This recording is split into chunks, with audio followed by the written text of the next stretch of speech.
लीसा अकेले ही पुराने विक्टोरियन घर में रहने के लिए आई। सस्ते किराए और घर की पुरानी खूबसूरती ने उसे आकर्षित कर दिया था। घर रात में चरमराता और आवाज़ करता, लेकिन उसने सोचा यह तो सिर्फ पुरानी लकड़ी का घर की बातें हैं।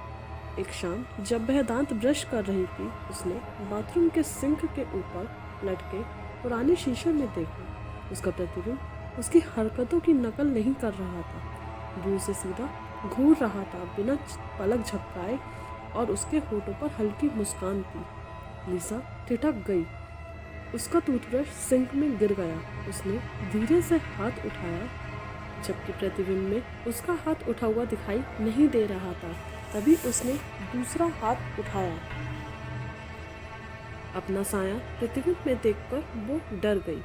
दिल जोर से धड़कने लगा। लीसा पीछे हटी, लेकिन प्रतिबिंब आगे झुका और उसने अपने हाथ शीशे पर रख दिए। मुझे बचाओ, उसने फुसफुसाया, और उसके शब्द शीशे पर धुंध की तरह उभर आए।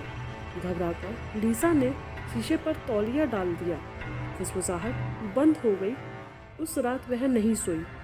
किसी भी प्रतिबिंब में देखने की उसकी हिम्मत नहीं हो रही थी। अगली सुबह शीशा गायब था। उसकी जगह अब एक लाल रंग से लिखी हुई चिट्ठी रखी थी। मैं अब शीशे में नहीं हूँ। उसका फ़ोन बजा। फ़ोन की रिंग से वह डर गई। उसने देखा तो एक नोटिफिकेशन आया हुआ था, जिस पर मुख्य दरवाजे पर हरकत हुई है। जब उसने कैमरा देखा तो उसने खुद को देखा। वह दरवाजे पर खड़ी होकर मुस्कुरा रही थी, और फिर दरवाज़ा खटखटाने की आवाज़ शुरू हुई। लीसा अब उस घर में हमेशा के लिए कैद हो गई थी, और उस पर बाहर निकलने का कोई भी साधन नहीं था।